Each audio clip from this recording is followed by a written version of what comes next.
Welcome to the show, everybody. Welcome, gentlemen. Today we're talking Trump gets ready, and I'm sorry, China gets ready and the Trump meal deal. I think we should have made that McTrump meal deal. Anyway, this is episode, what are we, 432? 432. Yeah, episode 432, the Council on Future Conflict. My name is Scott, the proprietor of the Future Conflict channel, and today we've got a good show for you guys. I mean, the election is keeping it interesting, right? There's always new stuff coming out. Today we've got McDonald's. Later this week, we're going to have, Donald Trump doing the Undertaker's podcast. So, I mean, it's, we have a promo for that later in the show. That's right. Well-timed. And then just to kind of keep us on our toes, China, of course, says, "Hey, we're going to be ready for our all-out war this over the weekend." Why not? Joe, that's a good way to start the week. All-out war with China.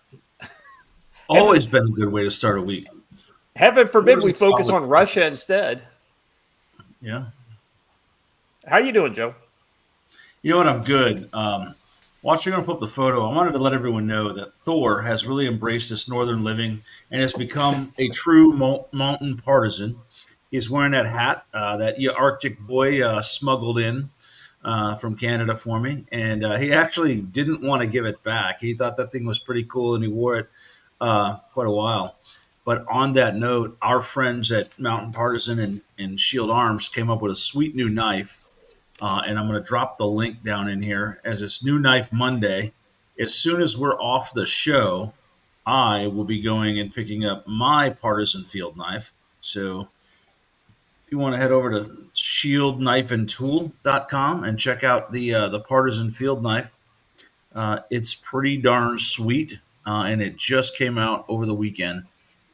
And, the link is there in the chat, so check that out. It's I saw that picture that you posted, Joe. I was like, ooh. I know, and then they tagged me immediately, and like Wes was like, "Joe, I think you need one of these." I'm like, "I'll be there as soon as you open on Monday." So that's pretty nice. Cool. Then of course I put the wrong link in there, and Brandon texted me and was like, "Hey man, that's not where they can find the knife. It's over here." I'm like, "Oh, my bad." So that's the correct link for the knife. Brings it right up. And Very cool I will knife. say, I've seen the production facility for these knives and the part of the workshop where they're made in, and it is cool as hell, you guys. Those guys are awesome dudes. I mean, I can't say enough nice things about Shield. They really took us in while we were there this summer, and great facility, great guys all around. They entertained your dad's engineering nerd and let him look at all the robots and do all that cool stuff. Good guys, man. Good guys. I know I may have a degree in art, but I think that shit's cool too, man. If you got something missing if you're a guy and you don't think CNC. This knife here, Matt and I were handed the prototypes way back in November just to kind of take a look at and see what we thought and offer feedback. And I was like, dude, I want one now as is. It's only been improved since then. So it's a pretty good knife. What do you think? The stainless or the one with the Parker? Is it Parker coated? It's acid washed. I would go with the acid wash just because I don't want anything shiny. I like that acid stone wash a lot. That's good. Although the green handle's already sold out, so. Well, Rick Duke of Malta's upset because he thought it was Mossad Monday. The two are entirely related. New Knife Monday and Mossad Monday are not mutually exclusive. Yeah, that's true. Jeez. That's true. Where do you think the new knife money comes from? Come on, folks. Right? Yeah, I wish I could afford it. You and me both, brother. Same. I'm still rocking a pair of stainless steel knives that I think I probably got the set of 3 for $60. Hunch, not good. The only reason you didn't get to go, Hunch, was room in the cars. I think was still. Hunch. I'm sure if you're in that neighborhood again, you can swing that. Our buddy Stan, I might know a couple of guys. Yeah, we might be able to hook you up there. Particularly you, Hunch. You're definitely VIP status. Yeah, this is guys. I don't know about how you take in information over the weekend, but like I try to stay as far away from social media as possible. Like I'm not liking posts on X for the most part, and I don't know how many times like I wake up on Monday, I have no idea what happened on Saturday and Sunday. Now, I've been so busy. invariably, my wife is the one who like brings things to my attention because she continues to consume the news all weekend, but it's through the Korean media filter, so it's like the oddest things will come to me through her, right? Right. And so like the one thing that did kind of hit my filter over the weekend was these North Koreans, right? The North Korean soldiers in Russia. We had talked about this last week, so it's just kind of interesting that new reports came out on that over the weekend. So we're going to be talking about that in our odds and ends. The Ukrainians are having some success, from time to time against the Russians. We're going to be talking about that as well. Let's see what else we got. Moldova, is decided they want to, Moldova, the country with Transnistria, essentially a Russian breakaway section of the country, wants to be in the EU now, and so we're going to be talking about that. Shockingly, there might be some people that live there that don't want that to happen. And there's been some pretty massive pro-Russian protests there Yeah. over the weekend.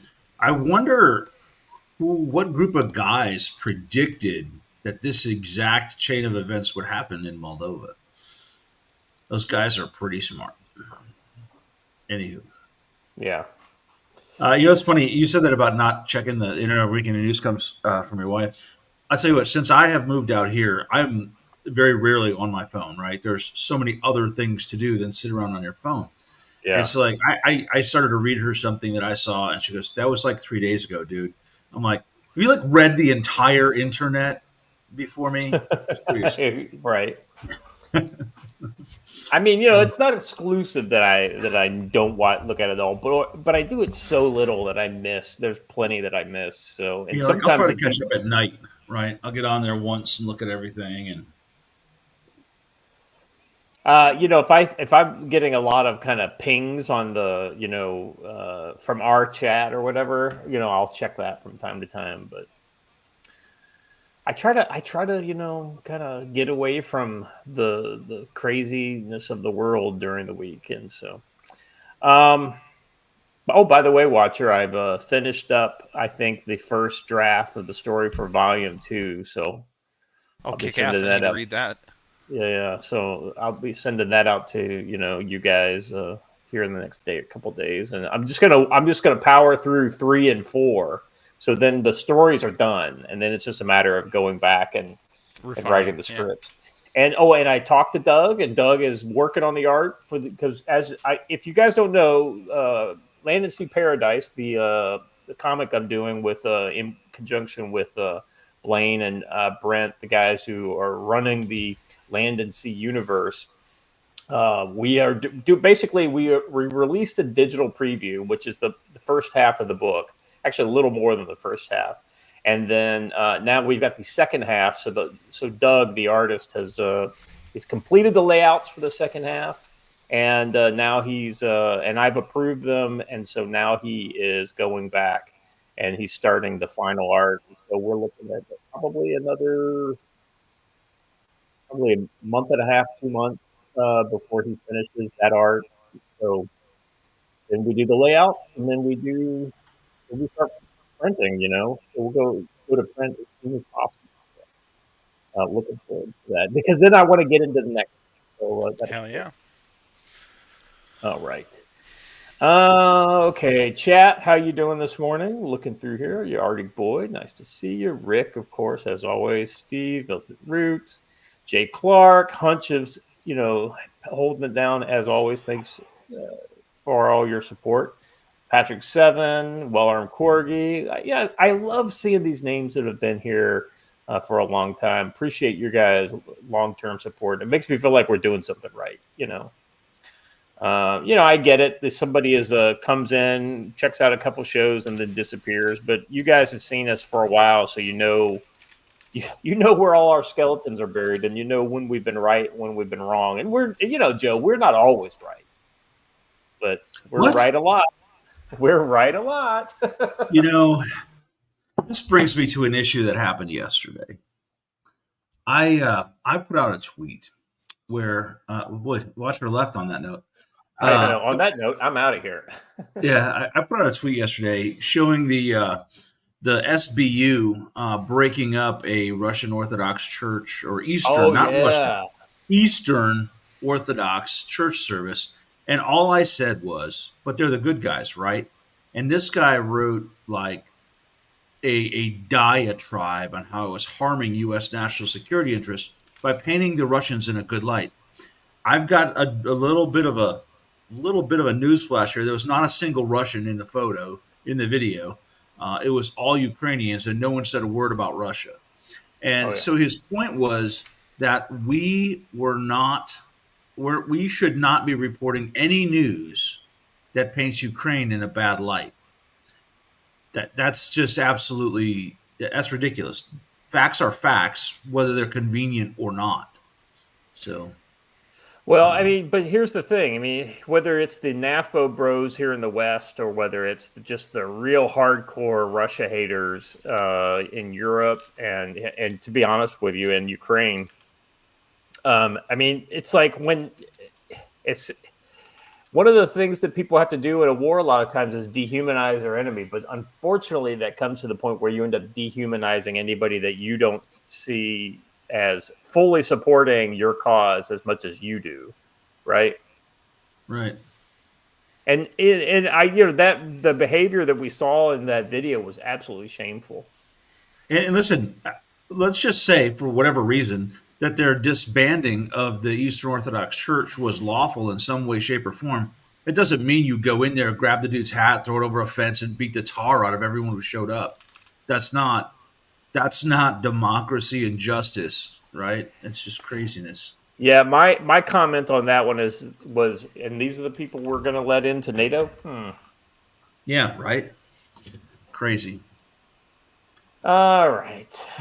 Anyway, so we've got a lot to talk about. Guys, I think it's about time for us to just jump with both feet into this first one. Bad day for Russia. Russia's largest explosive plant attacked in night over by 100 drones.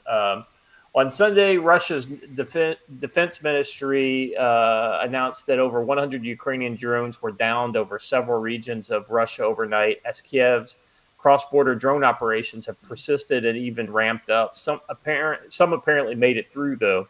The military and its anti-air defense systems had thwarted an attempt by the Kiev regime to carry out a terrorist attack using an aircraft type UAV against targets on the territory of the Russian Federation, the ministry said. Most of the inbound drones were intercepted over the Kursk region, scene of Ukraine's cross-border ground assault, which has been unfolding since August. In particular, the MOD tallied that it intercepted or destroyed 110 UAVs, and nearly half of these were downed over Kursk, not far from the border. A dozen of other drones were intercepted over the Lipsk region and several other regions. One was even down near Moscow. The intended targets of Saturday night's attacks, including more energy infrastructure, military sites, and likely airports, including Russia's largest explosive factory. The sprawling state-owned complex appears to have been hit. So I'm going to say something here, and I want the NAPO bros to hear it, because they say that we never do this. Russia's wrong here. It was not a terrorist attack. These were valid military targets. 100%. Yeah, and let's be honest, right? I mean, it's the problem is that we come across as a little more pro-Russia than Ukraine because everything being reported in the West is pro-Ukrainian. And so we're looking through everything, trying to find the kind of the balanced story, right? And so when Russia's wrong, then they should be criticized. When Ukraine is wrong, they should be criticized. Right? It's not even looking for the balanced story. It's called looking for the truth. And the truth is neither pro-Russian nor pro-Ukrainian. It's simply the truth. And that's the Yeah, problem. Like, I, making people I agree with understand. that. You must have an opinion and it must be mine is really the wrong way to look at news, Well, right? I was just thinking of it without a whole lot of bias for one side Yeah, or the other. Right? Yeah. exactly right. And so instead of talking about how Ukraine is hiding casualties or ignoring areas that are being taken, here we're showing how Russia took it on the chin. So I And you mean, know what? it's Andreda is right here. This is actually a better use of the drone technology than what Ukraine has been doing all along. As I point out every chance I get, the onesie twosie attacks on single infantrymen with a drone is a horrible waste of resources. This was a better use of limited resources here. So I will say there is something to be said for just absolutely scaring the bat shit out of just there infantrymen on the ground. is, but it gave everyone here in the West the wrong impression. It gave the impression that the Ukrainians were gaining ground and winning because of all these cool drone videos. They were I agree not. with that. No, I agree with that. And those same drone videos are occurring on the Russian side too. I just don't think that they're being spread Yeah. in the in the Western social media. Oh, excuse me. All right. Watcher, what's your kind of take on this? I mean, you're our drone guru here. These are these kind of Shaheed style drones. Yep. It looks like, you know, Yep. little Delta Uh, wing. I've heard them referred to as analog cruise missiles, which I find hilarious. Um, yeah, they're low, slow flying, cheap to produce. It's a proven delta wing, so it's incredibly efficient, which means you can get away with teeny tiny little two-stroke engines, and yeah, just churn them out. In fairness, this image looks to be like an Iranian showroom for Oh, it their is, it Shaheed is, drones, but but the that's idea essentially. is the same. Actually, I wonder if we can find a picture over on X real quick of what these suckers look like. Yeah, it's a perfect use case for them. My only real question is how the targeting was done, I guess, or how the pathfinding was done. I would imagine it's like a Could have been. GPS. Well, Yeah. there's the deal. Is what I'm saying is, were they pre-programmed to fly to a specific location and hit something, or were they programmed? Pilot. Was it directly piloted? And if so, how did they pump that signal over despite interference? Well, what they could have done was the same thing that we're starting to do is flown one and the rest were in sort of a wingman mode, right? Mm, yeah, They're could be. supposed to follow that drone to wherever it goes. Could be for sure. Yeah. It's just literally my questions aren't like how it was done. It was just or not like how it was done. Like, oh, this seems impossible. It's just more like I wonder what strategy they chose to solve these problems. Speaking of, I saw a really stupid American idea of we're going to have one manned striker and two drone striker wingmen. What's the purpose of a striker? Transport troops into the combat Yeah, zone. If it's yeah. just a drone, you're wasting that asset entirely for its I, design I purpose. well, I mean, my understanding is that, and I'm not trying to. I agree with what you're saying, but my understanding is that striker that they're talking about is like a C2, like a C2 node striker, not one of the troop carrying ones. So it's And I just get got the weapon load, and there's no space in the well, internal no. space. So that's just it. There's no weapons really other than the 50 cal or whatever on the RWS for the command. But it has like two bodyguard drone, vehicles that follow it around essentially. So that's at least is that how you understood it, Joe? Yeah, yes, but there's got to be a better, smaller, more purpose designed vehicle than taking strikers out of inventory. That doesn't doing full size drones. I mean, full size strikers as drones is not it's not the way. Unless you're going to Um, carry a lot of ammo. yeah. All right. Anything else on this one, guys? Yeah. PSA's helicopter tour is talking shit about the Striker. I will say that every tool has its purpose, right? Yeah, I was gonna say that's like calling us a hammer a crappy saw. They're four different things. Yeah, I mean, and you don't need a hammer or a saw if you need a wrench, right? So I mean, a striker is just a tool. It's great for what it does, but the problem is when you try to do the same thing with I would say they're striker not the same creature, not the same intent. It's and like you saying guys, that LAV is a bad Amtrak. Yeah, I was going to say you guys. I mean, factual, but also not the intent. you guys learned that lesson in the Marines a long time ago. That you if can't you've ever use... ridden an LAV off of the well deck into the sea, you have thrown up in an LAV and wondered if you were about to die. Yeah, well, it's LAV. The Striker that's actually based on the same vehicle that they used for the LAV. I think the LAV was just an earlier generation of it. It's the Canadian Cougar, I think. Moag Piranha, I think is. But right. It's But I think originally it was. Right. Yeah. Well, I think originally it was a Swiss vehicle, but that's like going all the way back to the 70s, I think. Yeah. It's just amazing that the Striker, our current wheeled vehicle, is essentially a vehicle from the 70s. Yeah. All right. Enough about all that. I have been corrected by our resident Canadian, the Coyote. Whatever. Coyote. Y'all name everything after animals: the lynx, the cougar, the bobcat, whatever. All right, gentlemen. Let's move on, shall we? If you don't mind. I'm excited for this next one. Well, one of the stories that actually broke through my wife's filter over the weekend was this one. Now, Joe, before we dive into the story, if you could just scroll down a little bit so we can see this picture.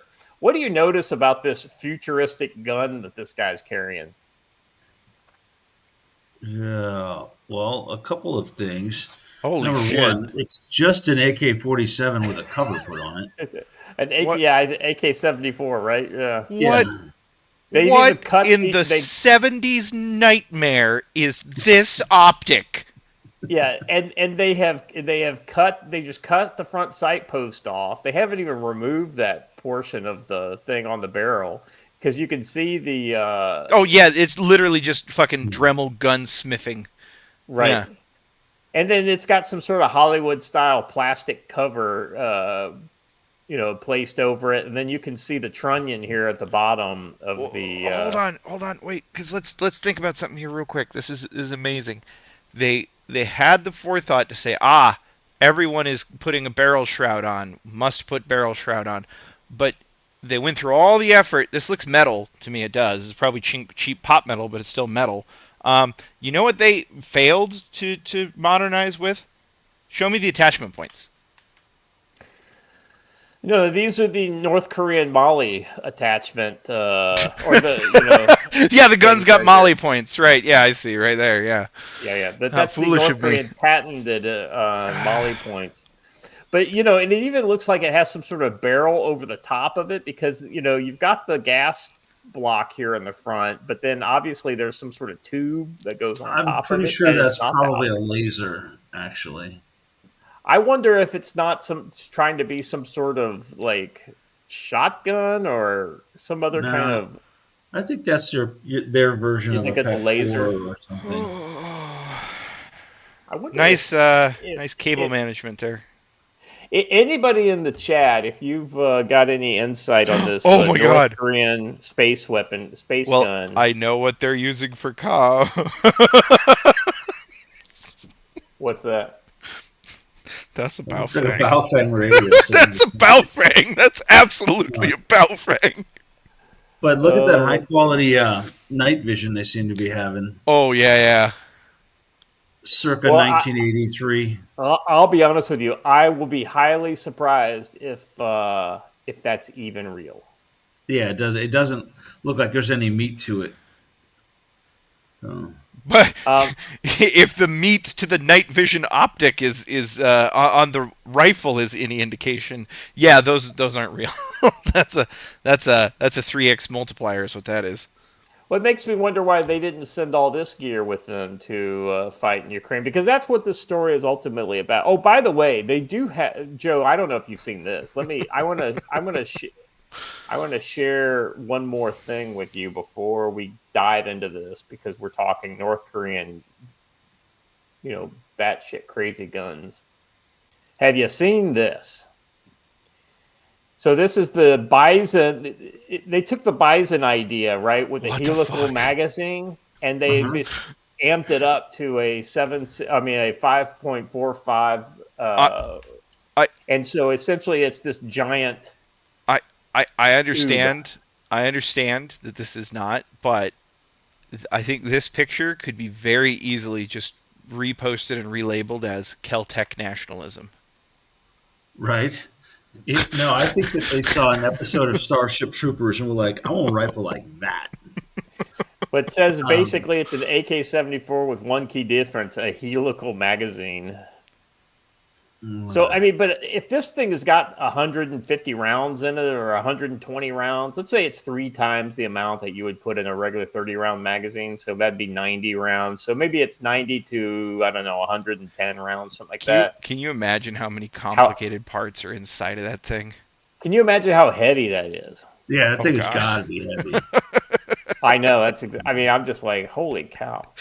PDC's helicopter tours for $2 says those are the Weyland-Yutani new rifles, perfect for World War III and future xenomorph. Hooray for science! Yes, hooray for the Democratic People's Republic of North Korea's science, which is Juche, the Juche ideal. So anyway, I just thought that was funny, and I thought I would share that before we jump into this story. All right.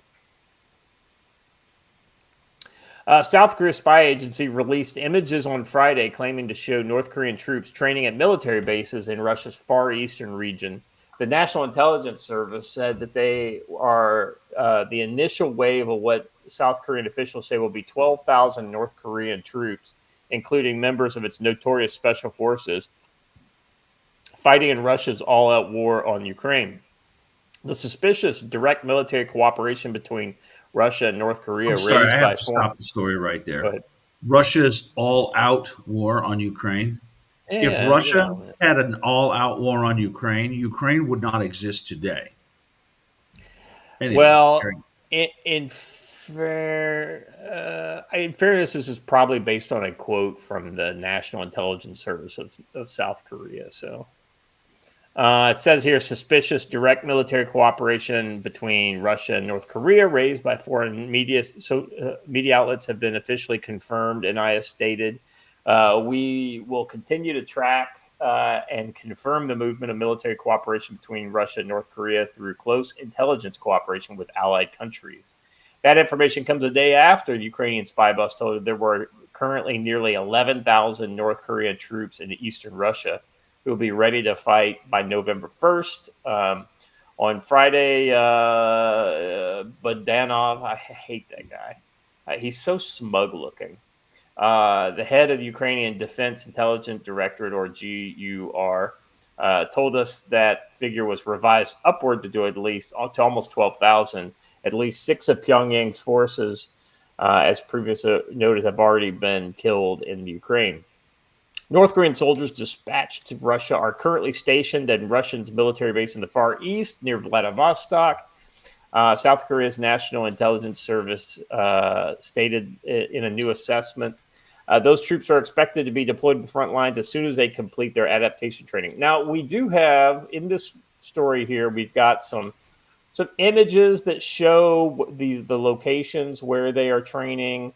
And then I think we've got, I don't want to show any of this like super high speed. I can't believe CNN.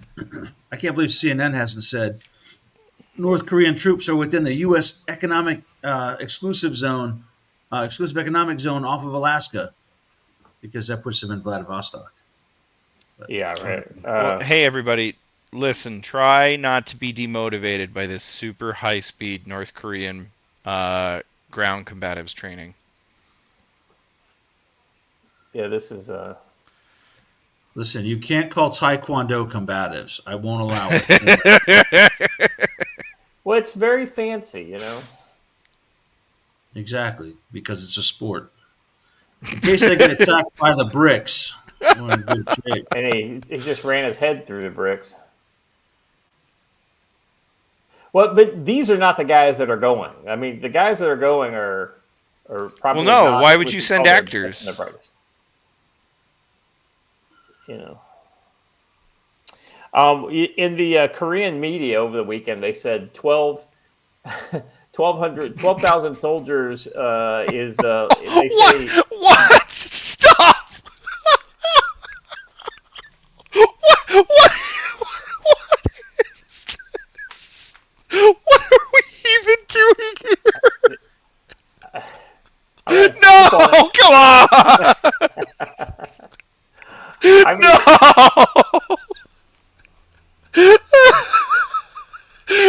Stop! I'm being pranked. This has got to be one of those Japanese television shows. Oh. I mean, you know, well, so the Korean media over the weekend said that the rate that the Russia is losing soldiers, they said this is approximately 5 days worth of soldiers. No, they'll all be dead in 5 days. Of course, going off of the very optimistic numbers coming out of the West. Now, let's be honest. I mean, Joe, during the meat wave assaults that Wagner was doing against Bakhmut, you know, was a year and a half ago.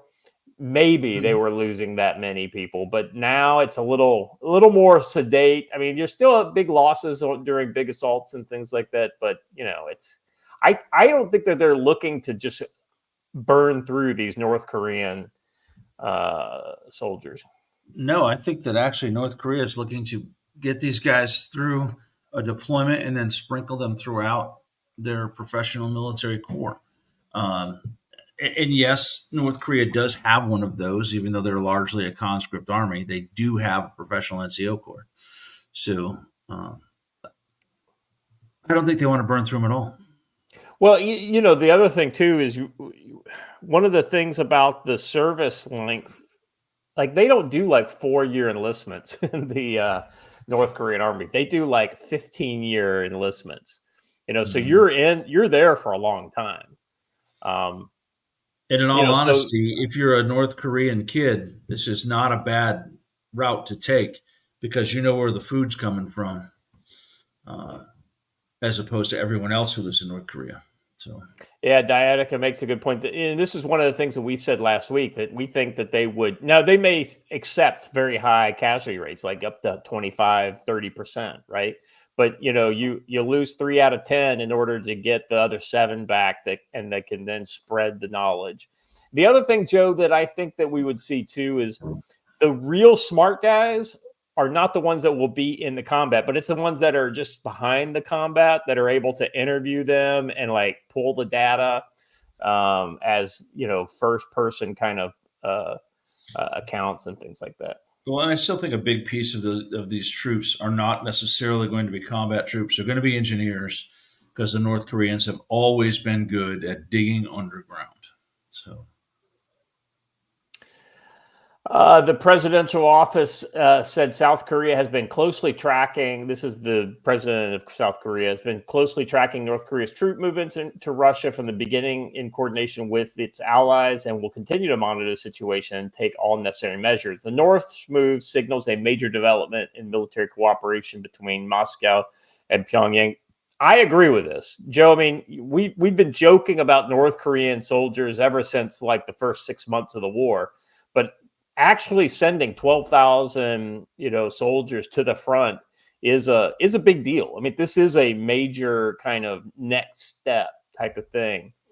But I honestly think in North Korea is doing it for their own. They're doing it for hard cash, and they're doing it for potentially the experience.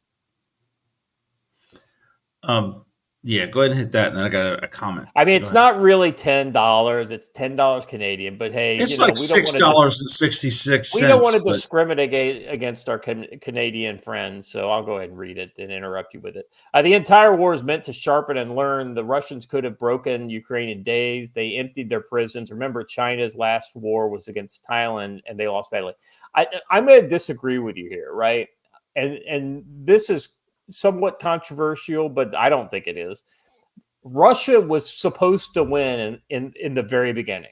The problem is I literally, and I said this a long time ago, so it's worth repeating because I haven't said it in a while. Putin had no idea how fucked up his military was, how corrupt the leadership was, how it literally trickled down all the way to the lowest level. Like, for instance, they had, if you remember early on in the war, they had tires on trucks were just dry rotting off. And these trucks were getting stuck in the mud because the tires were shredding when they were torqued down because they were all completely dry rotted. And so that's just one, they were selling the fuel at the lower levels, not like the generals were selling the fuel, but that was probably happening too. But at the lowest levels, company, battalion levels, those officers and NCOs at those levels were selling the fuel. So that being said, it was the corruption, I think, that really saved the Ukrainians in those early days. who were also selling every Western weapon system just as fast as they came in. Exactly right. So the corruption lives on both sides. Remember, New York Times said that right before the war, and I think it was December of 2021, that was it 2021 or 2022? What year did the war start? It was 22, right? 22. Yeah. In December of 2021, New York Times had a story that said Ukraine is by far the most corrupt country in Europe, and they had nothing good to say about Zelensky. You got to remember, Zelensky still had egg on his face because he was standing by Trump in the perfect phone call that Trump made with him. Yeah. So it's this was a kind of a big deal, but I agree. Though I think China is going to seek at some point to really seek lessons learned from this war. I don't know that they'll send troops, but they're already sending material. Jay Clark with the succulent Chinese meal. Anyway. Stop getting distracted by the chat. Let me address the thing about the bricks. For the record, when we opened up our karate school in Southfield, Michigan, I broke 8 bricks with an axe kick for the crowd. So I'm just as good as those guys, bro. Anyway. I mean, let's be honest. They all weigh like 120 pounds, so they can fly, a little easier than guys like big chunky guys like us. But, Joe, I would hate to get hit by a guy who actually has mass behind his kicks. I would much rather get hit by a little lightweight. Right. Hey, my spinning back kick's pretty legit for that very reason. I get some mass going. Right. All right. So let's see. Is there anything else in here I want to talk about? There was something else in here. Seoul has said it's considering changing its policy against providing lethal aid to Ukraine in response to the. So this I thought was interesting because let's be honest, Joe. South Korea, whatever you may say about South Korea, they have the ability to really marshal some industrial output if they really chose to start supporting Ukraine. I don't see it happening, honestly. But ultimately, if South Korea really were to put their kind of chips behind Ukraine, that could be significant.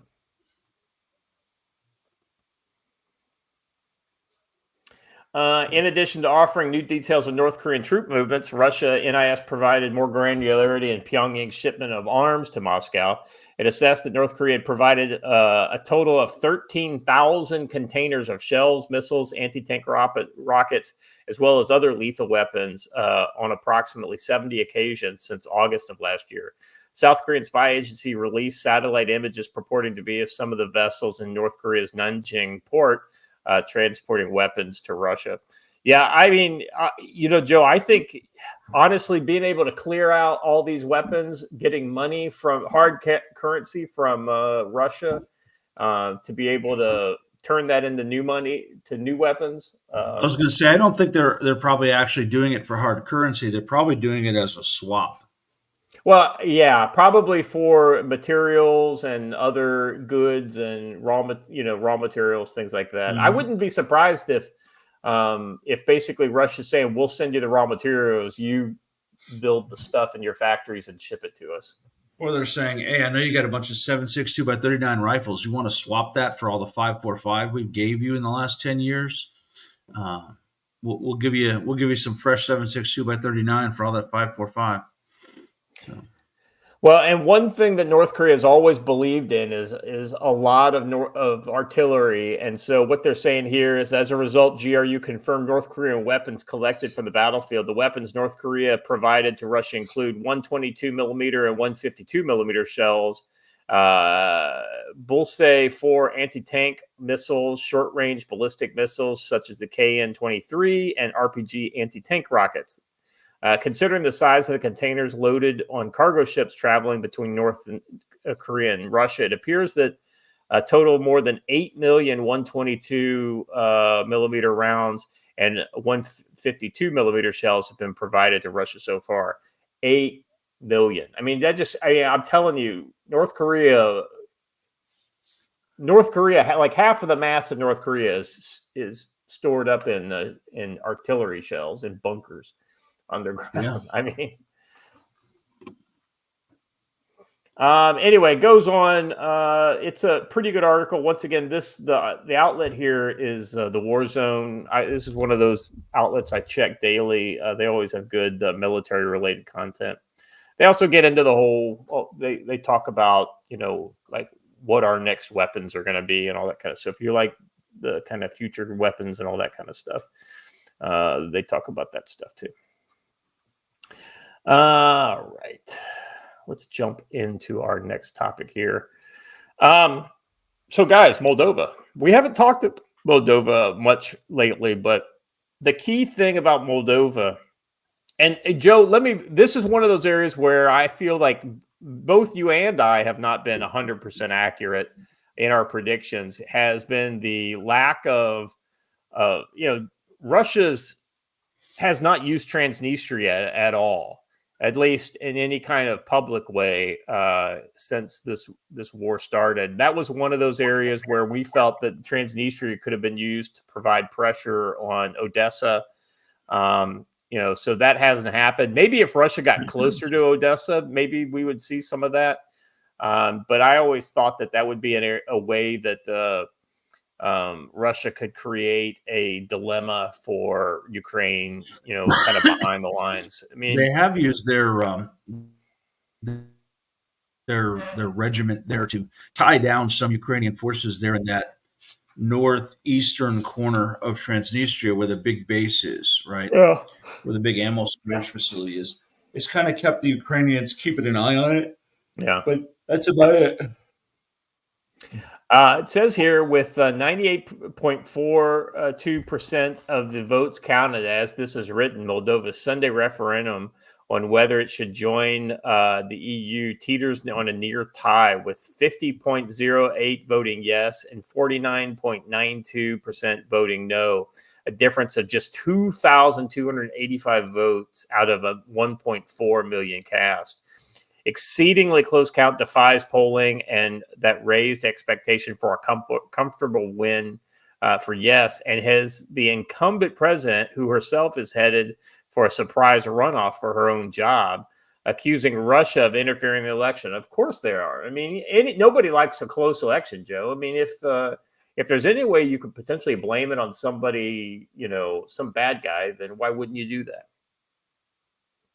With a population of about 3 million, the Republic of Moldova is wedged between Romania and Ukraine. Most citizens speak Romanian, but there is a significant Russian-speaking minority. Consistent with that combination of location and demographics, the country's sentiments and policies have swung back and forth between pro-Russia and pro-Western since 2022, which brought the election of its current president, Maia Sandu.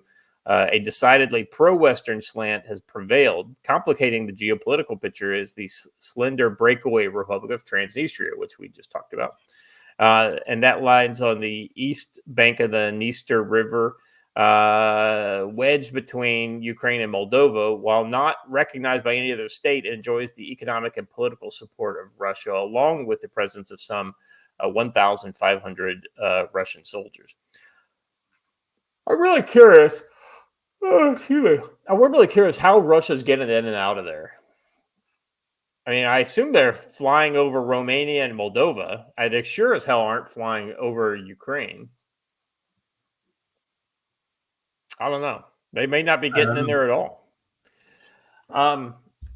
Sunday's razor-close EU referendum and lackluster showing by Sandu seemingly signaled the country's political pendulum is swinging again.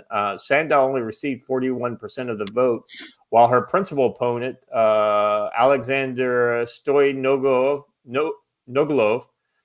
scored 27%, with opposition expected to consolidate in the November 3rd runoff. Sandu appears to be in serious jeopardy of losing the presidency. Sandu responded to results with accusations of an unprecedented assault on the country's freedom and democracy, blaming Russia for working to rally opposition to EU membership. They claim that there had been a fraud of an unprecedented scale in the form of an allegedly scheme to buy 300,000 no votes. Well, that's very convenient, right, Joe? Yeah, very convenient.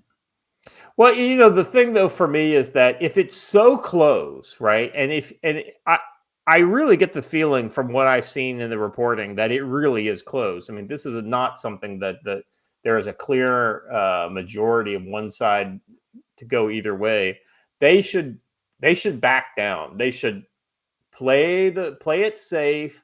They should do the opposite of what Zelensky did prior to the Russian invasion, because let's be honest, you don't want a split, divided population this close to a war zone, because that just invites trouble. Yes, a lot of weapons available, a lot of people with countries that would be willing to take advantage of that. Sandow's government accused Israeli-born fugitive oligarch Elian Shor of meddling in the election, convicted of fraud and theft over a scam that drained $1 billion from Moldovan banks. Shor was sentenced to 7.5 years in prison in absentia. Moldova is now accusing the 37-year-old of funneling money from Russia to a vote-buying effort. When accused of his financial crimes, Shor first fled to and lived in Israel before moving to Russia. The BBC said it observed an apparent indication that just such a vote-buying effort. The BBC producer heard a woman who had just dropped her ballots in a transparent box asked an election monitor where she would get paid. Outside, we asked directly whether she had been offered cash to vote, and she admitted it without qualms. She was angry that a man who had sent her to the polling station was no longer answering her calls. He tricked me, she said. She would not reply when asked who she had voted for. That's right, because she probably there's fraud going on both sides, no? Wait, I've been assured reasonably that this can't happen. Well, the irony is that the people who are claiming that there's fraud in this, if you go down further in that story, Watcher, it's funny the graphic they're using to show what a stolen election might look like. Huh? Where have I seen that graphic before? It's an odd and familiar shape. I think it means despair. That's right. So yeah. Anyway, we got stolen election in Moldova. So I mean, Joe, let's kind of go down the worst case scenario for Moldova, route. Not to say that this is likely at this point, because I honestly don't think it is. But ultimately, you get prepared not by planning for the best case, but for the worst case. What's your kind of take on a worst case for Moldova? The worst case on Moldova is actual armed conflict involving the Transnistria region. Those people do not see themselves as Moldovans; they see themselves as Russians, who are trapped in an odd timeline where they believe history stopped in 1989. So that's the worst case scenario. Yeah, I mean, my kind of worst case scenario runs similar to yours, I think, but it also involves partisans from both Ukraine and Russia getting involved in armed conflict that essentially seeks to I mean, I think Ukraine potentially thinks that they could just kind of steamroller over Moldovan opposition because they've got close ties. The close border, share a border, and all that kind of stuff. But I think that then pulls Transnistria in, and it changes the factor on how Russia would be willing to potentially act. So I think Russia's already got a lot of weapons in Moldova. If I had to guess, Yeah, it's a pretty heavy regiment they have there, but they have a lot of weapons there. Yeah. yeah, I think one of the largest ammo depots in Europe is actually in Transnistria. Yep. So now, Transnistria is very skinny. It's not, if the Ukraine's really pushed it, they could take it, Well, if you remember, at the very beginning of the war, the Ukrainians talked very openly about conducting a raid to do just that, which would have actually put them in direct conflict with NATO. So, well, that's the other thing too, is they're talking about, bringing Ukraine into NATO, and this is the kind of action that would definitely put the kibosh on that. Yes. All right. Joe, let's talk a little bit about tactical-wisdom.com, shall we? I knew you would do that as soon as I muted and stood up. It's all about timing. Slow in getting out any new content because of the move and different things that are happening and getting ready to. I'm kind of in between classes. So let me give a couple updates on that. I've got 2 different articles in the works, some knife reviews, and some more things on having your stuff in a more ready state. It's one thing to have a room full of stuff. What we've learned in the hurricanes, it's another thing to have stuff ready to go out the door right now. So we're gonna have a couple articles come out this week on those 2 topics. Now that I'm a bachelor for the week, since she's off training for a new job, I've got some time to write without all these lists. Also, I had a good conversation with Kay from Combat Studies Group last night. He will be offering Ground Rod 2 right back here at Camp Ponderosa, January 18th and 19th. So what I've decided I'm going to do to kind of give guys the opportunity to get some extra training in is that Friday the 17th, I'll run a full day knife combat course here. And then on Monday, the 20th of January, I'm going to run a 1-day winter fieldcraft, kind of an update thing, right? How your gear needs to be set up differently for the winter, and a couple of different winter shelters, and a couple ways of movement in the winter. So I figured this was a good spot for that. Yeah. So those are my updates. By the way, buy the books. Buy some books. Oh, and my short story has been approved by the Mongol Moon people. It's going to be in the 2nd edition.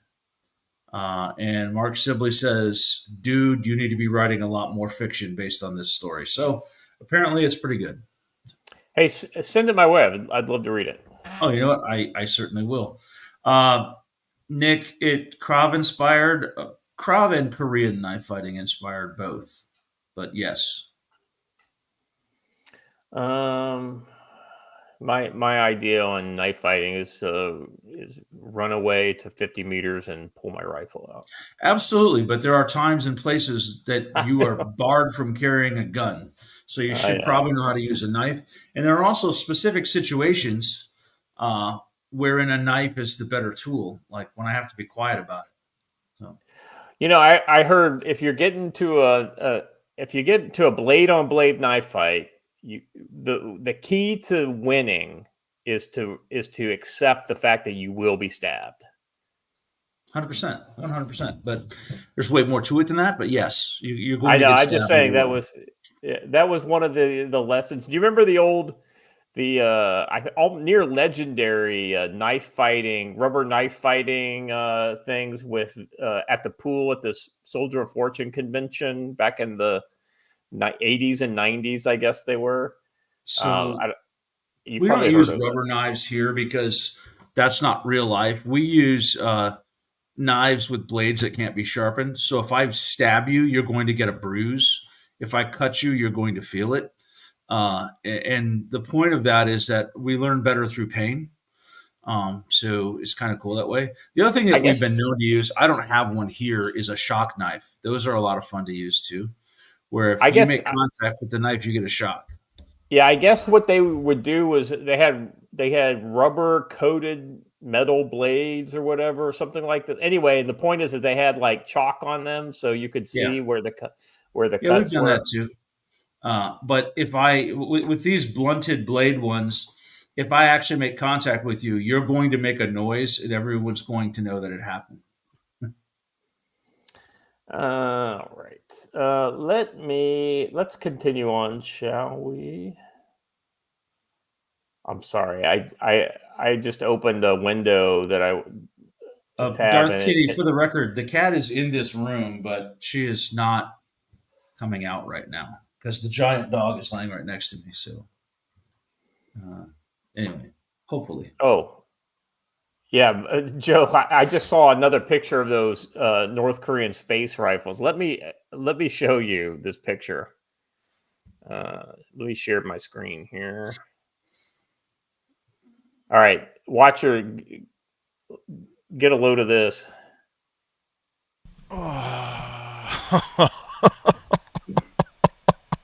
Dude, got a whole fucking observatory on top of that rifle. I told you that's a barrel. That is a barrel to some sort of like. you know what that is? That's one of those top. Nerf night vision devices. That's what that is. They just put it in a different housing. And so, is that a ready mag on the back? They couldn't decide if this rifle was going to be a bullpup or not. So no, that is some sort of a grenade launcher on the back. Oh, he's right. Yeah, that feeds top. whatever the top tube is. Now, I don't know. I don't believe for a second that works. Yeah, that does not. It looks like he's holding it together with that rear hand. I think that thing's heavy as shit, though. But because I think you're right. I'm going to ask the Marine question: where does the bayonet go? Yeah, you know what? On the front sight post, where the front sight post used to be. There you go. All right, fuck it. I mean, gentlemen, this is something else. You know, I am almost speechless. Not totally speechless, but almost speechless. This thing is unbelievable. I see they're wearing Fa Woodland. What Fa Woodland is fake ass woodland.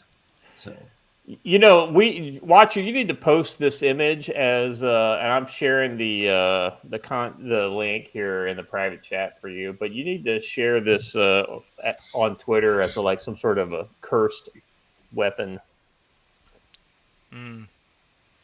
Yeah, that needs a little work, but yeah. I'm always amazed when I see modern troops still wearing black boots. Yeah. Needs spit shining. Oh, I got another picture of it. Hold on a second. I just found another one. It's not as good a resolution, but it's actually in some ways a little better angle. Of course, this is from Reddit. Wow. Gonna blow that up a little bit. I'd have to say that. Watcher, can you? Here, I'll share it with you, and I'll let you play with it. It's gonna go in your cursed weapons post.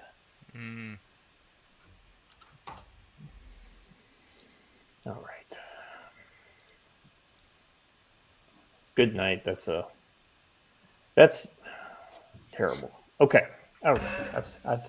I need a palate cleanser, and my palate cleanser will be China trying to drag us into war. because that's what China does. Encircling Taiwan was a smokescreen for China's real goal of convincing the U.S. not to intervene. Experts said. See, I think this is absolutely right. We were talking about this I guess it was 2 weeks ago or so, Joe, and I had mentioned that. I was like, listen, all this blockade stuff only works if America says, "Oh, sorry, we don't want to get involved," right? Or any other country, right?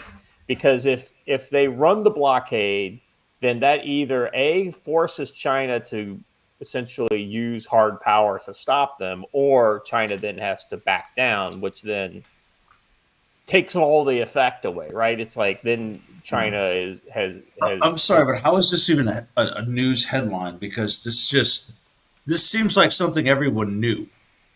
Well, right. I don't think this is. I don't. The real question is what would happen, right? Would America try to actively challenge it? And I believe currently, in the current state where we're at, they wouldn't challenge it. Yeah, we would not. We would talk a good game and we'd send some boats, but we wouldn't actually do anything. Well, and the sad thing is that kind of leaves our Taiwanese allies high and dry. But that's not the picture that's being presented by most people in Washington. Contrary to what most of the world's media has reported, China's 13-hour simulated blockade of Taiwan that began on Monday, October 14th, using a record-breaking number of planes and aircraft carrier and both Navy and Coast Guard vessels was not so simple as China punishing Taiwan's new president for comments he made since taking office. China planned the exercise in advance and would have carried them out regardless of what Lai said. Non-resident fellow at the Atlantic Council. Oh, it's coming from the Atlantic Council. I hate it when the Atlantic Council actually gets it right from time to time. Elizabeth Freund Laris told Fox News, the military exercises are intended to wear down Taiwan's military hardware and personnel. The purpose of these exercises are to threaten Taiwan's security to the point where the Taiwanese people lose confidence in their government and to change the status quo of a Taiwan separate from China. All those reasons. So that's nothing new there. I mean, that's all that's. Look who you got. There's proof of life right there. There she is. She is right there. Oh. And she's gone. And she's gone. And she's gone. And she has taken Joe's camera out in the process and has knocked him off the internet. All right, let me continue on here. I'm sure we'll get Joe back here in just a second. All those reasons would be enough to justify the military maneuvers if one views them from a Beijing's tactical standpoint. But the senior research fellow with the ROC Society, that's Republic of China, a Society for Strategic Studies, Dr. Chang Qing, who also served in the Navy for several decades, told Fox News. Oh, sorry, Joe. You're stuck backstage. The cat pushed every button on it. So, well, he definitely knocked your camera off. So, Joe, you forgot your stab-proof vest. All right. I have a question. If China was to strike one of our facilities in the northern Philippines, would Taiwan intervene on our behalf? No, I don't think so. Well, then there you go. So, well, I mean, I think that's not as simple as a tit for tat type of thing, but your point is well made. Well, yeah, right, but let's be honest. These countries only have enough. Taiwan barely has enough to defend themselves, much less anybody else. A joint staff press release from Japan. The U.S. Don't tell anybody, Joe. Release from Japan's Ministry of Defense on Monday, October 14th, stated on October 11th, around 5 p.m., the Japan Maritime Self-Defense Force confirmed the presence of 6 vessels, 4 Chinese and 2 Russian, in the waters approximately 400 kilometers northeast of Okin no Toroshima Island. These were just some ships identified, and the Japanese press release noted that they had been tracking both Chinese and Russian naval action since late September.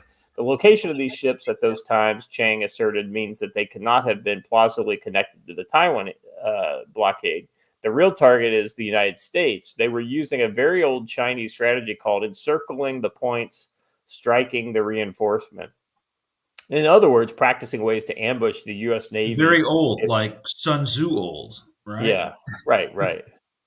Ambush the U.S. Navy if it heads towards an already held hostage, Taiwan. If China can convince the U.S. that intervening in any actions it chooses to take in the Taiwan Strait is not worth the risk, then Beijing wins. Other local experts had similar takes on the situation. Taiwan's Central News Agency quoted assistant professor Tamking University Graduate Institute for International Affairs Lin Ying Yu, who argued that the timing of the military drills was an attempt by China to probe the United States' ability to respond to simultaneous crises in the Korean Peninsula and the Taiwanese Strait. That's interesting. That's the first time I've heard anybody link, what's happening here in Korea to what's happening in Taiwan, which is something that you and I have been talking about for a long time, that they wouldn't do one without the other. They almost have to in order to tie down a big chunk of allied forces, right? Well, right. And here's the other thing. It's one thing to defend a country where you don't station military troops, i.e. Taiwan. Excuse me. But it's another thing altogether if it's a country like Philippines or where we have troops stationed, or if it's a country like South Korea, where we have over 30,000 troops stationed here.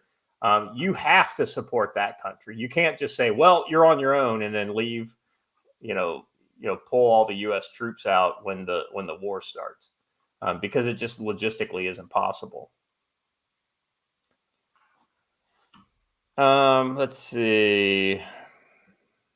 Chinese Navy, depending on what matrix is used, is either in second place after the United States or has overtaken the U.S. or is basically even. Regardless of rankings, the Chinese have a formidable Navy that is often dismissed as inexperienced. Analysts say, such as Chang, however, who spent an adult's life studying military strategy, say those who underestimate China's Navy do so at their peril. China's fleets boast many smaller and more modern ships. According to the Center for Strategic International Studies, about 70% of Chinese warships were launched after 2010, while only 25% of the U.S. Navy's were.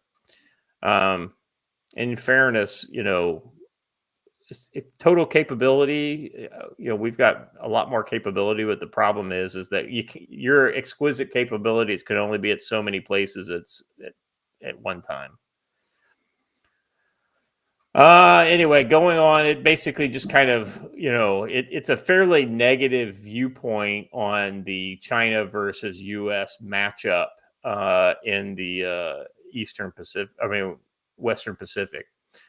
Joe, we've talked about this so many times before, but do you feel like there's something that's changing over the last few months with this? Because I get a feeling that there's something a little different. Well, I get the feeling this has more of a permanent aspect to it, because at the same time they did this, there was that incursion that they mentioned. There was also the incursion of 4 China Coast Guard ships into the Senkakus, because I refuse to call them the Daewoo Islands, the Senkaku Islands that are Japanese owned. There was a lot more that went on all at once than the last time they did this.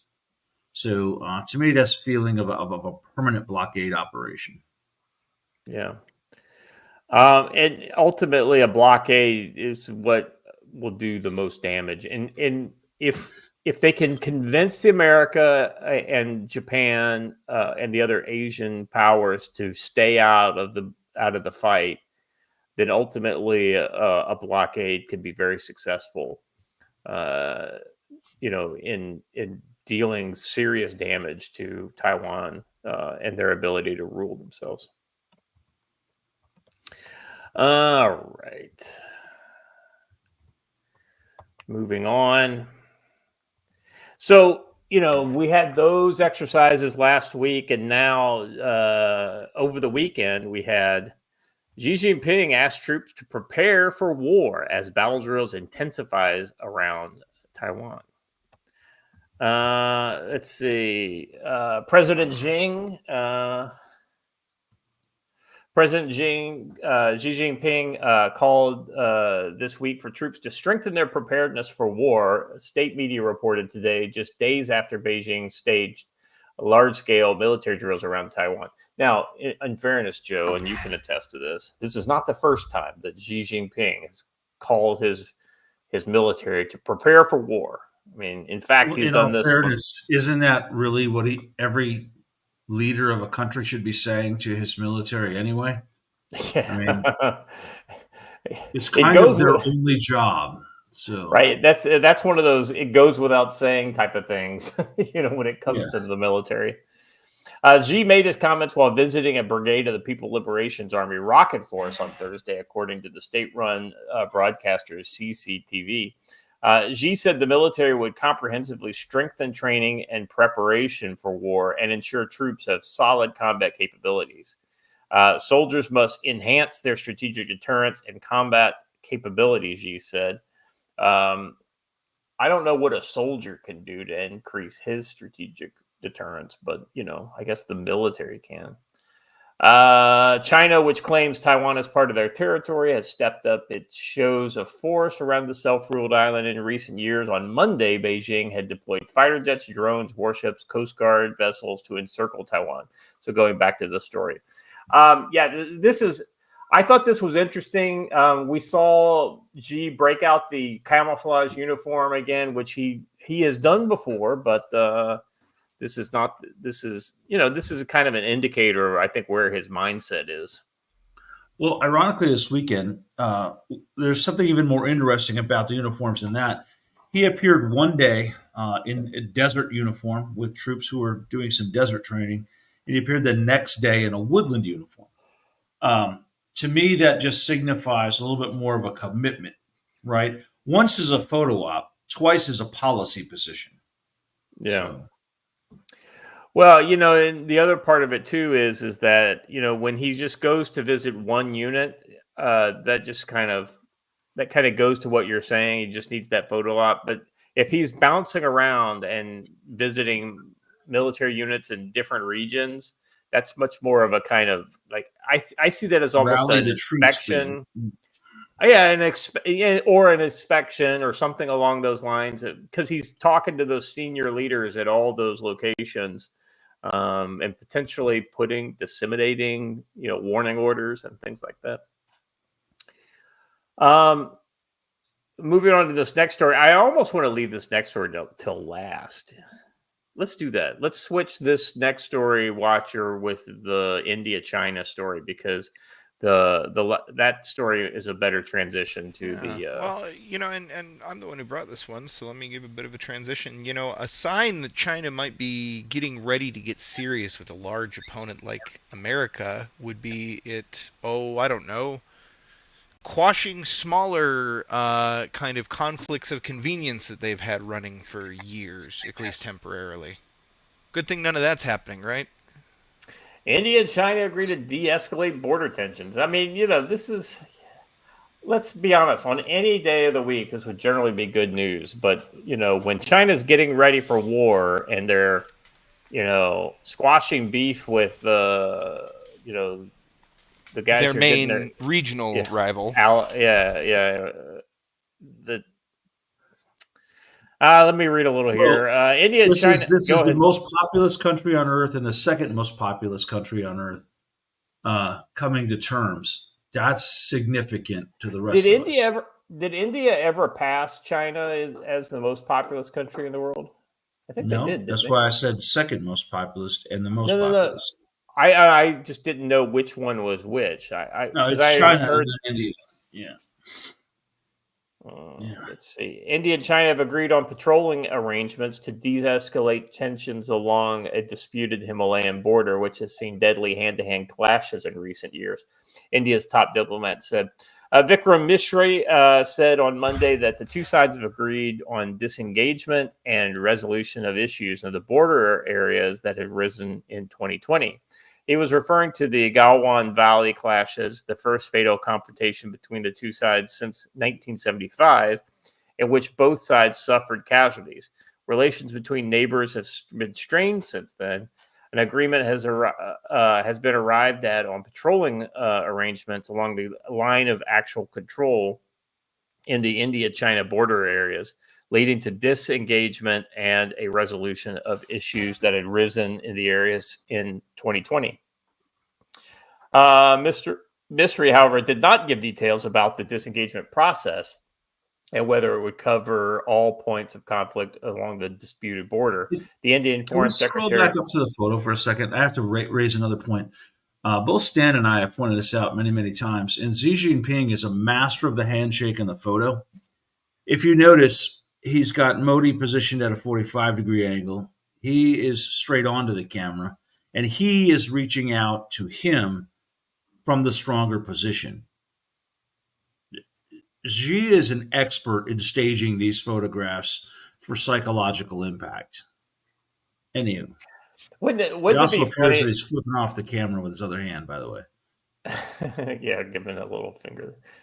Wouldn't it be funny if I could totally see Trump doing this if they were in this position and Trump literally just walked across and like took the spot on the other side of Xi, knowing the trick, because Trump is another person that really does a good job with the. Yes, Trump is good at the stagemanship. Yeah, And absolutely. one of the things that Trump does that a lot of people don't do is he grabs and then pulls, and pulls, and so you get that lean in look when you're doing the. But he's got so much mass; it's pretty easy for him to push other people around. The Indian Foreign Secretary's statement comes just a day after Indian Prime Minister Modi travels to Russia for a meeting with a BRICS nation in which Brazil, Russia, India, China, and South Africa. Mystery didn't confirm a bilateral meeting between Modi and the Chinese President Xi Jinping was on the agenda. Troops in the Gawan Valley fought with clubs and sticks because of a 1996 agreement between the two countries that prohibited the use of guns and explosives near the border. Several rounds of talks between the diplomats and military leaders in the last 4 years had not resulted in a major breakthrough. So basically, you had big clashes in 2021 and then in 2022. Can you imagine how cold this high Himalayan pass? Yeah, that water's glacial probably about runoff 32 and a stream quarter degrees. Oh, yeah, exactly right. It is literally just above Jesus. freezing. Oh boy. Anyway, so it just goes into a little more history here, but I think you guys get the point. And that takes us to our last story of the day, which is a great transition story that takes us into our second segment. Trump says China respects him because Xi knows he's crazy. Crazy like a fox. Well, that's just the thing, right? This is exactly the kind of language that Trump would use. I mean, Kamala Harris would never say, "Oh, she knows I'm crazy," but this is the kind of language Trump would use. Donald Trump has said that if he returns to the White House, China would not dare provoke him because President Xi Jinping knows the Republican is "quote unquote" crazy. Speaking to the Wall Street Journal's editorial board, Trump said if elected president next month, he would impose tariffs on China if it sought to blockade Taiwan.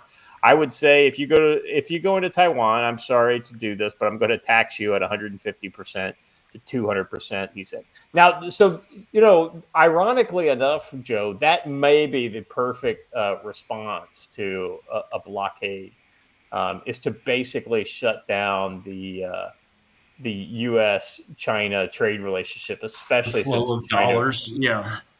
China relies so heavily on U.S. dollars. That's true.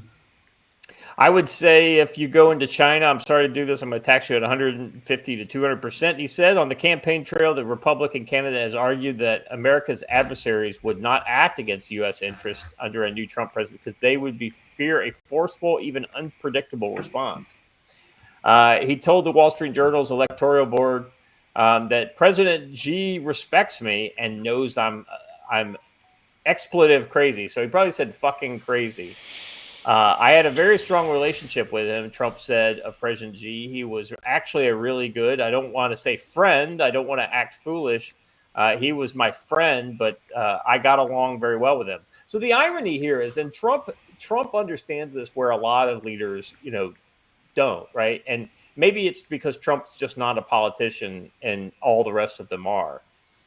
But Trump realizes that you don't have to like somebody and be buddy buddy with somebody to respect them or even acknowledge their merits, right? Like he has said that Putin is a strong leader, a good strong leader for Russia, right? Well, then people crucified him when he said that. It's the same type of thing with Xi. But if you're objective and you look at it from a Russian standpoint, he is a good strong leader for Russia. Terrible for the rest of the world, but he's good for Russia. Well, and if you value freedom over authority, then you could say, oh, well, he's a total authoritarian dictator. But that may be what the Russians want, right? I mean, Americans are not Russians, and vice versa. Mm-hmm.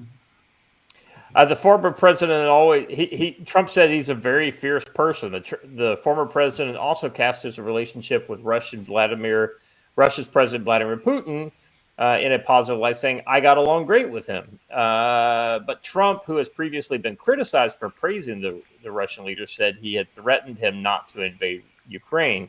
I'm going to hit you right in the middle of freaking Moscow, he said. We're friends, and I don't want to do it, but I have no choice. He said, no way. I said, way. He goes, no way. I said, way. I said, no way. I said, way. It was funny.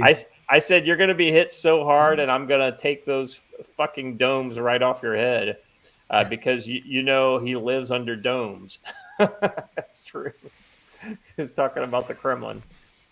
With vows to wage trade wars and end U.S. involvement in the Russian-Ukraine war, Trump has branded his foreign policy American first, though detractors say it is isolationist. Of course they would. Of course they would, because they think we should be helping the rest of the world more than the American people.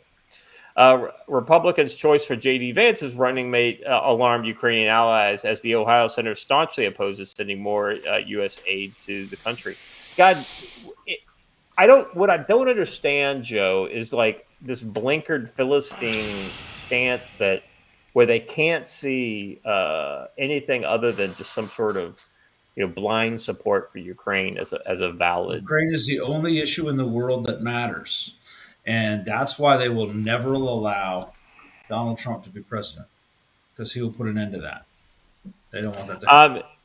He goes on here. They start talking about his mass deportation plan, election unrest, et cetera, et cetera. But ultimately, I wanted to kind of hit on the China aspect.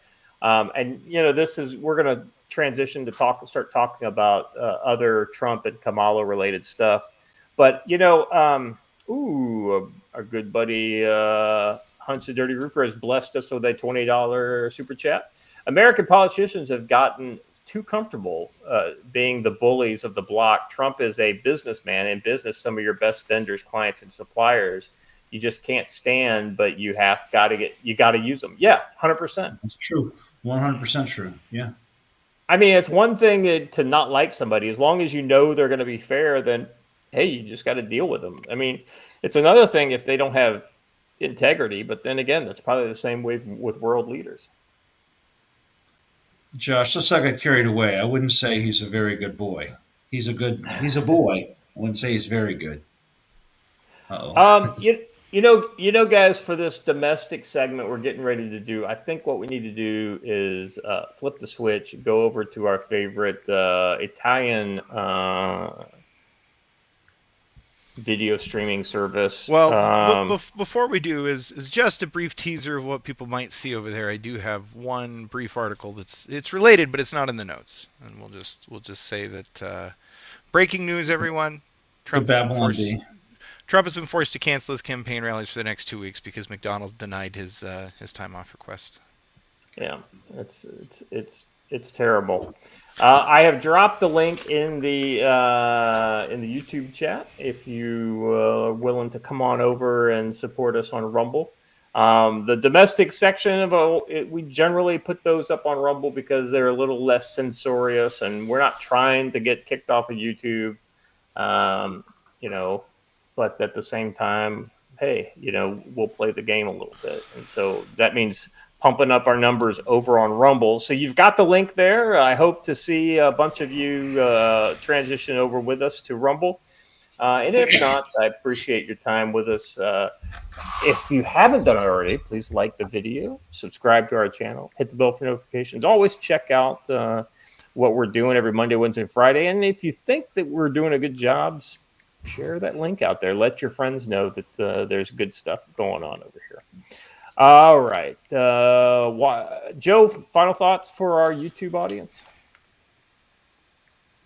Buy radios. I just posted a deal on some Baofeng radios. You need a way to communicate.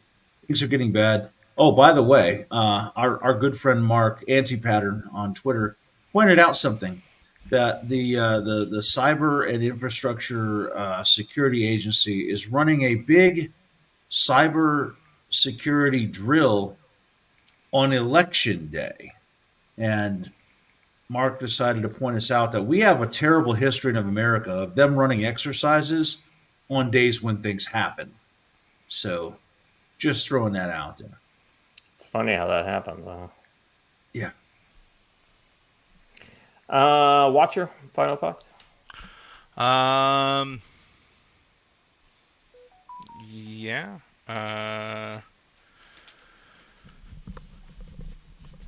There's a lot of stuff going on, so it's hard to think about where to focus, but be good to each other and follow us over to Rumble, guys. Seriously, don't be the people who don't follow us when we have to leave. When dumb shit happens, as it inevitably will as we close in further on election season, you're the ones who won't get any notifications anymore because YouTube's kicked us off temporarily or permanently or whatever it turns out being next time.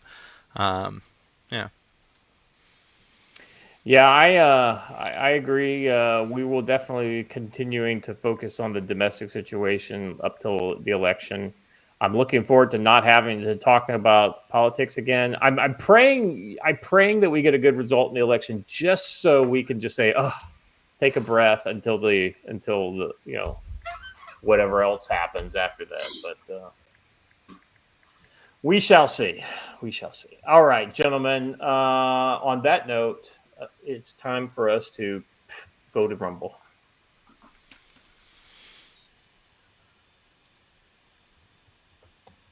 Oh, sorry, it's not clicking for some reason. Let me do it again. There.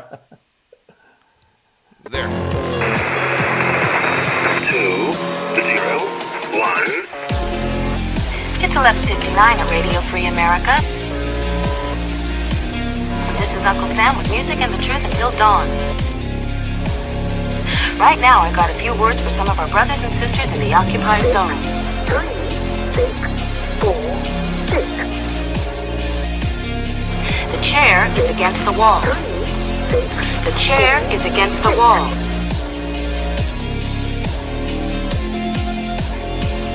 John has a long mustache. 8, 2, 5. John has a long mustache. 8, 2, 5.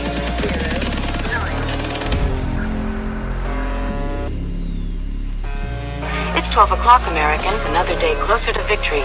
And for all of you out there on or behind the lines, this is your song. 2, 1. All righty.